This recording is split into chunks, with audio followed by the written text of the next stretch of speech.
The 10 Rules of Delegation. Delegation is an essential skill that every manager needs to master to avoid burnout and being too in the weeds that make you to miss the bigger picture of what your work is about and your role as a thought leader for your team and organization. To help you master the art of delegation, here are the 10 rules you need to keep in mind. Rule number 1. Avoid the ownership trap.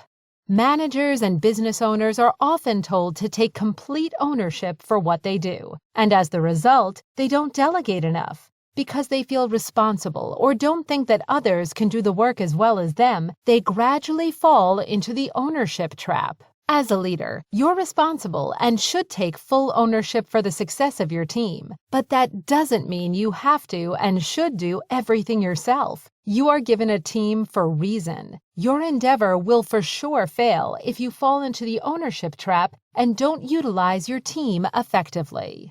Rule number 2. Get crystal clear on what needs to be done. The key to successful delegation is having crystal clear objective. Do not delegate until you know with high certainty what needs to be accomplished. When managing a team, you might have a laundry list of things that need to be done. So what do you do with multiple competing priorities? You divide them into these 4 quadrants: urgent and not important, urgent and important, not urgent and important, and not urgent and not important. This is also called the Eisenhower matrix. You delegate the urgent and not important tasks.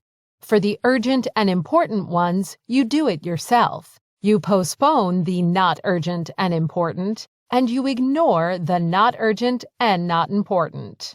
Rule number 3. Take stock of the resources available. Before you delegate a task, write down all the resources you need to complete that task, such as the human resource, the people's time and skill sets, the machinery resource, the machine's power and capacity, the financial resource, the budget and opportunity cost, the relational resource, the connection and support. Next, write down how much is available for you to use and decide whether you will need more or can make the available resources work.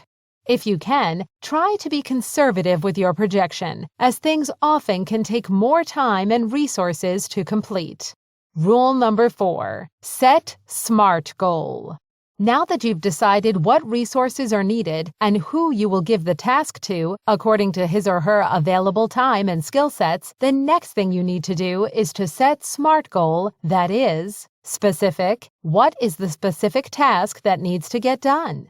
Measurable. How will success be measured? Attainable. Considering all constraints, realistically, can this task be done? Relevant. Is there a need to complete this task? Time-bound. What is the deadline? As a leader, you are responsible for setting your employees up for success. This is an important step in that setting up process and cannot be missed. Rule number 5. Establish backup or a support system. If, for some reasons, your employees run into a problem, where can they go for backup or help? What kind of support system is available to them? You want to think this through before he or she actually runs into problems, so both can be prepared. This will reduce fear and anxiety, while increase employees' willingness and confidence. Number 6. Pass on the authority. When you delegate a task to your employees, to what extent can you also delegate the authority? In other words, what kind of decision can your employees make on their own? If you want employees to take ownership for their work, you need to allow them their autonomy. It would defeat the purpose of delegation if they have to run everything by you. Rule number 7. Set up periodic check-ins. You don't delegate a task and forget about it until the deadline. Although a task has been delegated, you still need to pay close attention to it. Check in with employees periodically. The frequency depends on the nature of the task and how urgent it is. With every check-in, ask them for a progress report daily, semi-weekly, or weekly. Also, you should let employees know your preferred method of communication: email, chat, or in person. Rule number 8. Don't expect perfection. Before delegating a task, you might have some ideas in mind about how it should be done if you were to do it yourself. That is great. Your employees will really appreciate it and might even want to pick your brain. However, your employees are not you. They have their own ways of approaching and solving a problem. And that should be okay, as long as they don't derail too much. This is why you need to set SMART goals and ask for periodic reports to make sure things are going in the right trajectory.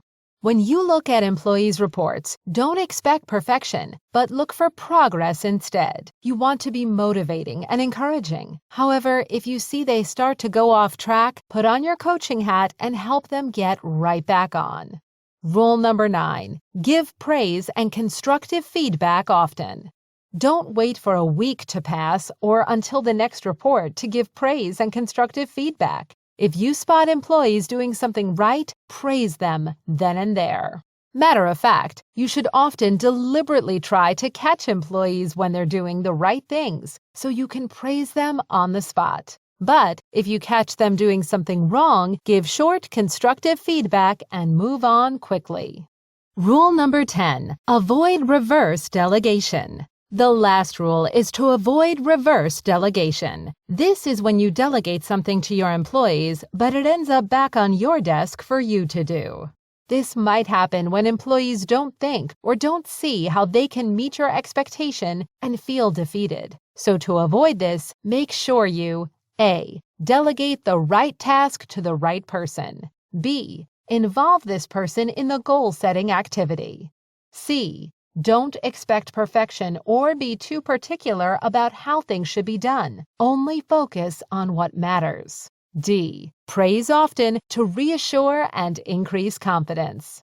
To delegate successfully, it's super helpful to surround yourself with a talented team. Check out our other videos on how you can build a talented team and be the leader you wish you had for them.